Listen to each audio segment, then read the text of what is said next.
morning, I'm Abheudaya Shrestha, and these are the headlines of the hour. Parliamentary Special Probe Committee formed to investigate the abuse of funds of cooperatives summons former Deputy Prime Minister and Home Minister Rabi for interrogation today. Dispute within Nepali Congress's Central Committee arises regarding the reports presented by Party General Secretary duo. Meeting being held today after a gap of 10 days. U.S. Ambassador to the United Nations, Linda Thomas-Greenfield says the Israel-Hamas ceasefire and captive release deal now in sight. Israeli negotiators reach Cairo for next round of talks. And Al Nassr, with Cristiano Ronaldo on their side, start off the Saudi Pro League season with a disappointing 1-1 draw against Al Rayyan. The Parliamentary Special Probe Committee formed to investigate the abuse of funds of cooperatives has summoned former Deputy Prime Minister and Minister for Home Affairs Rabi for interrogation today. Former Minister for Home Affairs Lamichhane, who also was the Managing Director of Gorkha Media Network, has been summoned by the committee for interrogations at 2 this afternoon. According to committee chair Surya Thapa, Lamichhane has been summoned for interrogations regarding the abuse of funds of the cooperatives while he was the managing director of Gorkha Media Network. In addition to Lamichhane, operator Chabilal Joshi has also been summoned for interrogation today. According to the committee, Joshi was to be interrogated at 11 this morning. The Parliament formed a committee under the leadership of Thapa on 30th of July last month to resolve the problem regarding cooperatives. The committee started its work on 7th of August and the 3-month period given to the committee ends on 8th of September. The Nepali Congress Central Working Committee meeting has been scheduled at 11 this morning at the party office in Sanipa, Lalitpur. The meeting is being held again after a gap of 10 days. The meeting, which started on 7th of July, was held till 12th of July and then halted. The reports submitted by Party General Secretary duo Gagan Thapa and Vishwaprakash Sharma at the Central Committee of Nepali Congress created controversy and tension within the party. Because of this, the meeting is being held after 10 days. The controversy started when the leaders of Party President Sher Bahadur Deuba faction were in favor of endorsing the reports of the General Secretary duo only after amending them. The Deuba faction has made a strategy to reject the proposal of not forming an electoral alliance presented by General Secretary Thapa and the proposal of another General Secretary Sharma to set the period of posts to be held by party leaders. At today's Central Committee meeting, the Deuba faction is adopting the strategy to endorse the reports of the General Secretary duo only after amending them with majority. Nepali Congress has informed that former and current office bearers will express their views at the party meeting today, as majority of the central members have already expressed their opinions. General Secretary Thapa's report proposes to hold the 15th General Convention of Nepali Congress by 1st of December 2025 as per the party statute. Thapa's report also mentions that political alliances with other parties should not be made in the upcoming elections. Another party General Secretary Sharma has put forth the need of the concept of exit policy for party transformation. Sharma's proposal mentions that any party leader may become president once, prime minister twice, minister 3 times and lawmaker 4 times at the most. Around 24 hours after the landslide in Tanahu's Ghasikua, the Prithvi Highway opened for one-way traffic from around 6 p.m. yesterday evening.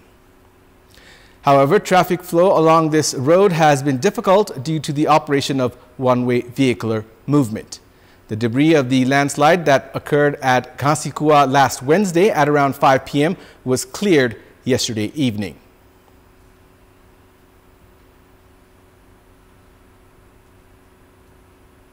Many road sections along major highways of the country have been obstructed due to rain-induced floods and landslides. Vehicular movements in 2 highways have been at a complete standstill, while 265 roads are only partially operating at the moment. Last Wednesday, the Nagdunga road section, which is the entry point to Kathmandu, was obstructed due to landslide. It took 8 hours for the road to begin one-way operation.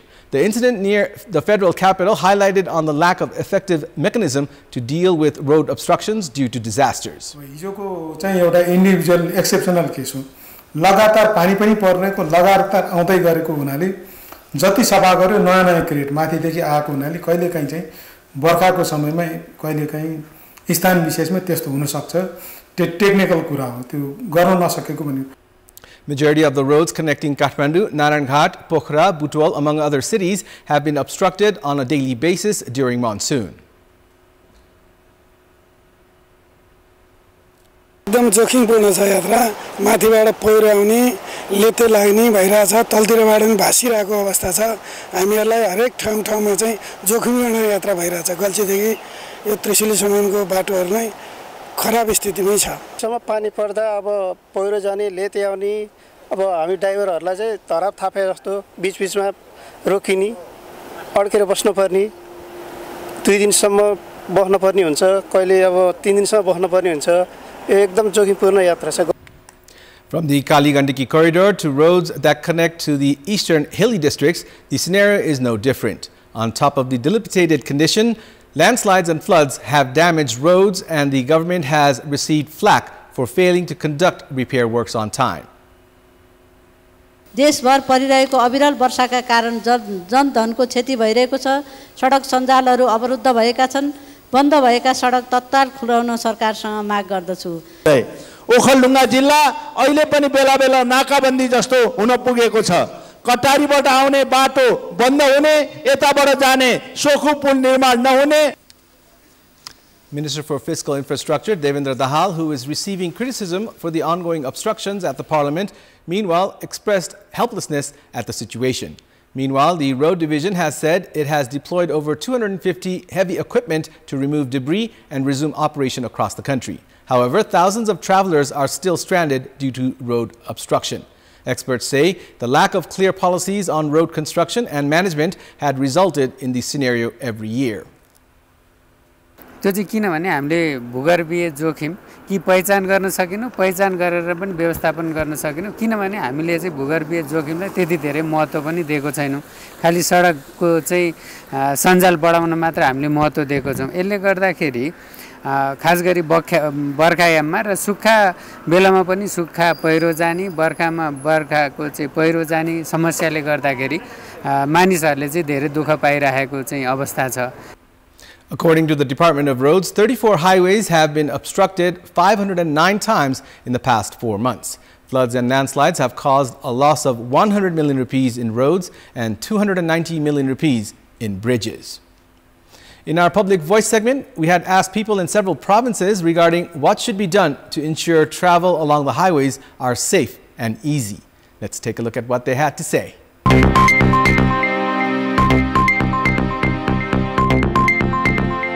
सडकसँग सम्बन्धित कार्यालयहरूले छिटै नै यसको निचोड निकाल्ने र सडकमा भइरहेका जस्तै पहिरो नियन्त्रण गर्न मेसिनरी वाल जाली लगायतका विषयमा गम्भीर ध्यान दिन आवश्यक छ. ट्राफिक नियमको पालना गर्नुपर्ने गाडी बिस्तारै चलाउनु पर्ने र जस्तो अब स्पिड चलाउने मान्छेलाई ट्राफिक समात्नु पर्ने बाटो बनाउनको लागि अलि धेरै रकम छुटाउनु पर्यो जसले गर्दाखेरि राम्ररी सुरक्षित राम्रो मटेरियल्सहरु युज गरेपछि दिगो समयसम्म बाटो खराब नहोस्. त्यो संकेतका सूचनाहरु पनि राख्नु पर्ने अलर्ट हर्नहरु जस्तो कि त्यस्तो किसिमको आइरहेको छ नि अग्रिम हर्न बजिदियो भन्ने के हुन्छ जो गाडीहरु गइरहेछ त्यो गाडी पनि के हुन्छ त बसहरु त्यो पहिरोबाट जोगिन्छ पहिरो जाने अवरोध हुने चाहिँ छेउछाउमा हामीले चाहिँ डोजर देखि लिएर क्रेन देखि लिएर सबै स्ट्यान्ड बाइ राख्नु पर्छ. सडकहरु चौडा गर्नु गरेर त्यसलाई व्यवस्थित बनाउनु आवश्यक छ. आधा घण्टाको बीचमा बाटोको बारेमा जानकारी पनि दिनुपर्ने एउटा पद्धतिको विकास गर्नुपर्ने देख्दछ.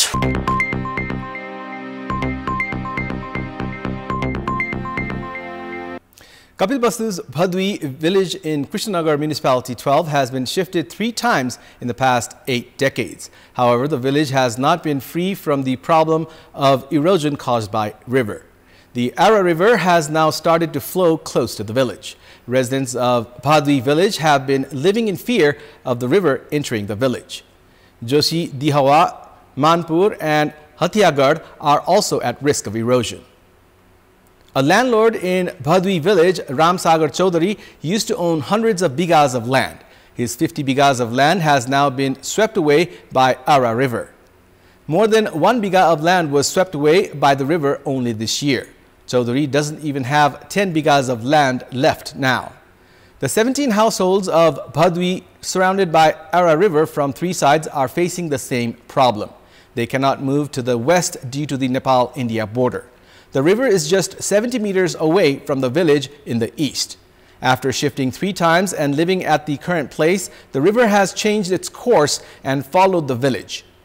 Likewise, the land of 35 households of Manpur village is also being cut by the river from the north and east. 15 households of Hathiangad are also facing the threat of river erosion as the village is being cut from the north and west. Likewise, Joshi village with 7 households has also been cut by the river and reached close to the village. As the river erodes the arable land every year, the source of income of the villagers is decreasing due to the decrease in grain production. There is no other means of employment in these backward villages of the district. The floods during this rainy season have swept away around 150 bighas of land in Abheudaya and Manpur villages. The flood has also washed away 300 meters of gravel road connecting Abheudaya and Manpur villages. Despite increasing challenges for national security, the government has not been able to formulate an act for national security and internal security policy. Considering the changing situation, law related to the responsibility of security departments have yet to be revised. Pressure has increased to sanction special authority to the armed police force and Nepal police deployed for border security. The armed police force is assigned the responsibility of border security. Despite being allocated all security responsibilities of international border, the government has not formulated clear laws for the authority of the APF. Based on international practices, security departments can investigate cases of cross-border crime, terrorism, fake notes, and crimes within certain distance of the border. Neighboring countries, include India, have used these rights. However, the APF deployed in the border of Nepal has not been able to perform in that manner. In the absence of clear laws, police have been conducting investigation and filing cases as provisioned by existing laws. The APF has demanded such authority. Meanwhile, the APF has also been assigned the responsibility of security of some prisons as well. However, there is no clear policy regarding the level of prisons where the APF is to be deployed. There have been calls to increase human resource at the APF, which only has 37,000 security personnel. At the State Affairs Committee of the Parliament, the APF has demanded to deploy it at the border with arrangement of clear laws. In the absence of clear laws of deploying 2 significant departments related to internal security, both security units have been deployed at the same locations. 5 laws, including the service period of Nepal Police, management in provinces based on Federalism and Local Administration Act, need to be revised. According to the Ministry of Home Affairs, efforts are underway in this regard. Despite all 4 security units included in the District Security Committee, there are no laws regarding their use by the province government. While the provinces have been deploying the police, the Ministry of Home Affairs has accepted that clear laws have to be introduced as the APF is a central security force. Security challenges are expected to intensify in South Asian nations following the recent political turmoil in Bangladesh. In such a situation, Nepal has yet to formulate laws related to national security and internal security policy. Legal experts are of the opinion that it has already been late to ensure clarity in the jurisdiction of these security departments. Nepal Police has around 80,000 human resource, while the APF has only around 37,000 personnel. Security affairs are not always normal. Open border and increasing cyber and social crimes in Nepal have led to more challenges, because of which it is imperative to revise existing and introduce required security strategies and laws. The government has decided to lift the ban imposed on social media platform TikTok. Yesterday's cabinet meeting held at the office of the Prime Minister and the Council of Ministers in Singhadarbar decided to lift the ban on TikTok after 3 terms and conditions are fulfilled. For this, the government has directed TikTok to meet the terms within 3 months. सामाजिक सञ्जाल सञ्चालन निर्देशिका 2080 को उपदफा 3 अनुसार सूचीकरण गर्ने त्यसको उनीहरुको सहमति भइसक्यो उनीहरुले चाहिँ हामीले चाहिँ सहमति जनाइसकेका छ हैन र त्यो सूचीकरण भइसकेपछि उपदफा 6 अनुसार तिनीहरुको पोइन्ट अफ कन्ट्याक्ट तोक्नु पर्ने पोइन्ट अफ कन्ट्याक्ट उनीहरुले तोकेपछि र उनीहरुले हामीसँग कमिटमेन्ट गर्नुपर्ने केही शर्तहरु छन् त्यो मध्येको एउटा चाहिँ के छ भन्दाखेरि टिकटकले अब चाहिँ सञ्चालनमा आउँदाखेरि अर्थात पोइन्ट अफ कन्ट्याक्ट तोकेर त्यो चाहिँ कुरा भइसकेपछि के हुन्छ भन्दाखेरि हामीले 2080 साल असोज 27 गते टिकटक माथि लगाएको प्रतिबन्ध हटाउने त्यो निर्णय भएको छ आज हैन. As per the social media directive, TikTok requires to be listed and a contact center has to be established. Meanwhile, TikTok will also have to promote tourism, work on digital security and awareness, and support in digitalizing public education. It's now time for our segment Public Pulse, where you text us with your opinion. Public Pulse. Here's the question. What should be done to manage the social media platforms, including TikTok? Your options are A, users should be responsible, B, service providers should be accountable, and C, effective regulation. The voting is on. Type NEWS, select your option A, B, or C, and send it to 34001 to share your opinion with us. And it's time now for the international update.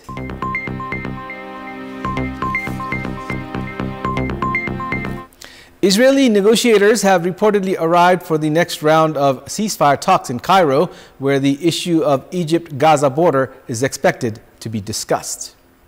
U.S. Ambassador to the United Nations, Linda Thomas-Greenfield, has urged calm in the Middle East as she told the UN Security Council a ceasefire and captive release deal is now in sight.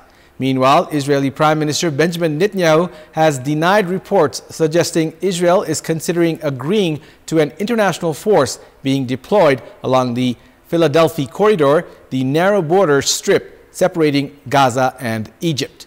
Medical sources say at least 47 people have been killed since dawn in Gaza as Israel's military has stepped up operations in Deir al-Balah in central Gaza and Khan Yunis in the south.